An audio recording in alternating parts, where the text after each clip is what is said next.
Hello, Converge. Good afternoon. How are you? How was your journey with the Lord? Maybe some of us are worrying because of this pandemic, but let me tell you this. Even if the sun goes dark and the earth lost its color, we are still able to worship God because Jesus is within us and the light that we have is His. So, this moment, let us worship the Lord by singing the song, We Are. Yes, we are the light of the world. Let's sing the song We Are.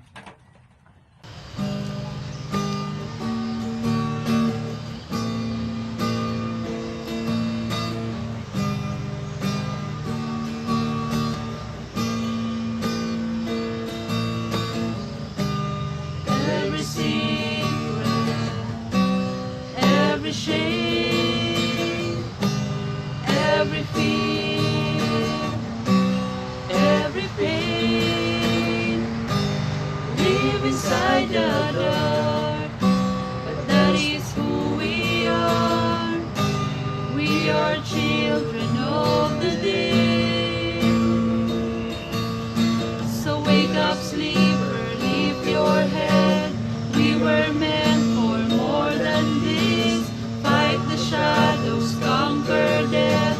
Make the most of the time we have left. We are the light of the world. We are the city on the hill. We are the light of the world. We gotta let the light shine. Let the light shine, let the light shine.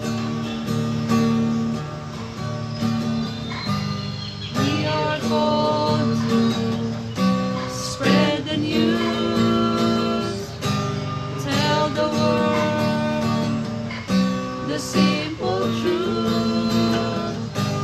Jesus came to save, there's freedom in His name. So let it all break through. We are the light of the world. We are the city on the hill. We are the light of the world. We gotta let the light shine. We are the light, we are the light, we are the light. Let your light shine brighter. We are the light, we are the light, we are the light. Jesus, you are the light, you are the light, you are the light. We will lift you high and shine, shine, shine. We are the light of the world. We are the city on the hill. We are the light of the world. We gotta let the light shine. We are the light of the world. We are the city on the hill. We are the light of the world. We gotta let the light shine. Let's pray. Father God, thank you for allowing us to worship you this day as one church. You deserve all the praises and adoration. You are the light that sustains us to fight this battle against this pandemic. Glory be to the highest name of our Lord Jesus Christ. Amen. Hi everyone, happy Sunday to all of you. It is a great privilege for me to speak to you this time. I do believe that you're excited to listen to the Word of God. But before that, let us pray first. Our most gracious and loving Heavenly Father, Lord, thank you for this time that you have given to us. Bless your word and bless your servant. In Jesus' name we pray. Amen. I do believe that you know already what is light, right? Light is an amazing thing. While it does not have physical properties, it can have a profound effect on physical objects. Light is basically a wave of energy that can be seen by the naked eye. Light is a source of illumination, whether a natural one like a sun or an artificial one like your lamp. But my message for you today I want to focus on the ideas of light being absorbed or reflected in you as a person. The light that needs to be cultivated as a believer of Christ. This may include our behavior, our personality as a person, or how we act rightly in every situation. The topic that I will be sharing to you today is about the light within you. That is found in the book of Philippians chapter 2, verses 12 to 13. And the word of the Lord says, "Therefore, my beloved, as you have always obeyed, so now, not only as in my presence, but much more in my absence, work out your own salvation with fear and trembling, for it is God who works in you, both to will and to work for His good pleasure." I want to share to you 3 things that God wants us to become as His beloved children and a valued young people of ECAC. First is, God wants us to become obedient. As we can see in the previous verses, in Philippians chapter 2, verses 5 to 11, Paul exhorts the Philippians to demonstrate the same faith and obedience in their everyday lives. And when we turn into verse 12, Paul urges the Philippians to obediently put this teaching into practice. Paul explains to the Philippian church how to apply what he had been teaching them. The same for us believer of Christ. We need to be obediently put the teaching that He taught us through His Word. Obedience is a positive, active response to what person hears. Obedient Christians is not only in what we show to the people around us, but it is on how we act as a person in our own world. It means like how we practice being obedient even in everything, even when we are alone, in our studies, in our work, or even when we worship God. We need to cultivate the light that is within us. So if you used to pray whenever you experience dryness, spiritual dryness, and you need spiritual revival, pray, use it. If you used to worship God, to listen His Word in audio or whatever things you do for you to grow in your relationship with the Lord, do it. If you used to memorize scriptures every day, exercise it. Do it for the glory of God. The second is, God wants us to work out on our own salvation. In Philippians chapter 2 verse 12d, "But now much more in my absence, continue to work out your own salvation with fear and trembling." When Paul tells believers they need to work out their own salvation, he is simply explaining that the wonderful gift they freely receive from God is inside of them. We bring out those beautiful attributes and character traits by faith. The Philippians have obeyed in the past, actually, and has continued to do as they work out their salvation with fear and trembling. Paul does not want the Philippians to think that they can never merit God's favor. Rather, it is God's love and enabling grace that will see them through. The question is, how can we young people work out our own salvation? When we read in the previous verses, Christ is the best example of humility and sacrifice, right?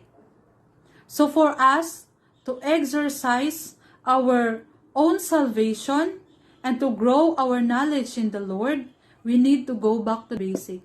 I encourage you to read your Bible. Read your Bible. In 2 Timothy chapter 3 verses 16 to 17, the word of the Lord says, "All scripture is God-breathed, and it is useful for teaching, rebuking, correcting, and training in righteousness, so that the man of God may be thoroughly equipped for every good work." That's what God wants us to do. And the last one is in verse 13. God is working in you, giving you the desire and the power to do what pleases Him. God wants us to follow His will. Paul states here that they can rejoice in God's empowering presence even as they work hard at living responsible Christian lives. The moment we receive Jesus Christ as our personal Lord and Savior, God is always giving us the desire and the power to please Him. The light that is within you will become the light also to others. You are not alone in this journey because God is always at work in your life. And the Holy Spirit will guide you and empowers you for victorious living and effective service. Don't worry, God is always with you. God is always at work in your life. I know each of us have the desire to glorify God. I do believe on that. With an effort to follow Jesus well. But what if those desires were placed in you by God? What if your will overlaps His will more than you thought?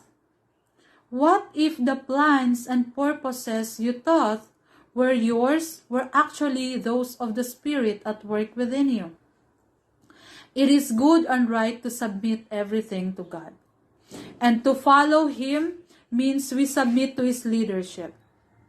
But having done that, we need to be willing to let Him cultivate desires within us and satisfy them. Trust the Spirit within you, young people.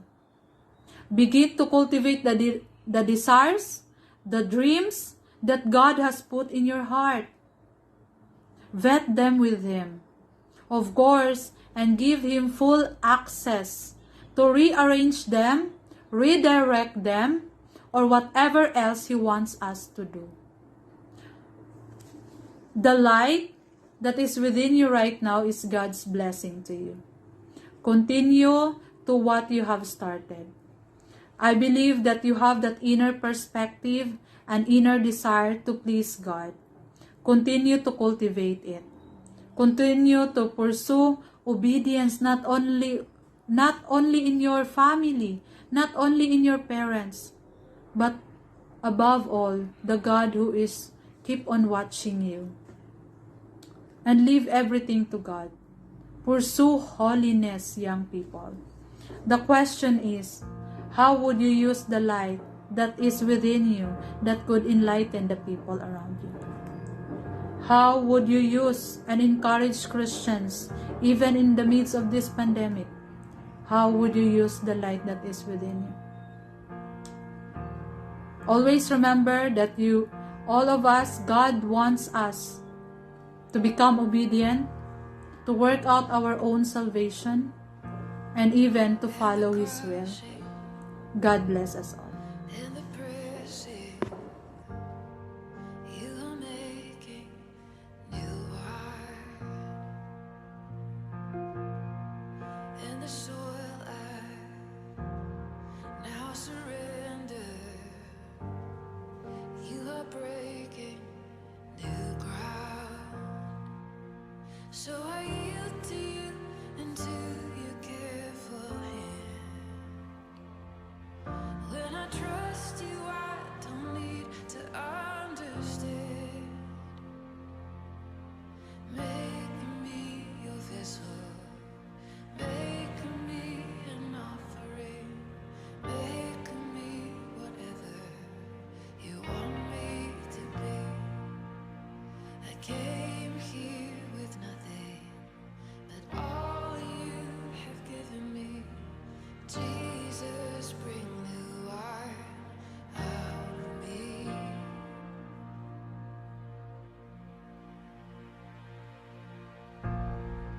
In the crushing, in the pressing, you are making new wine. In the soul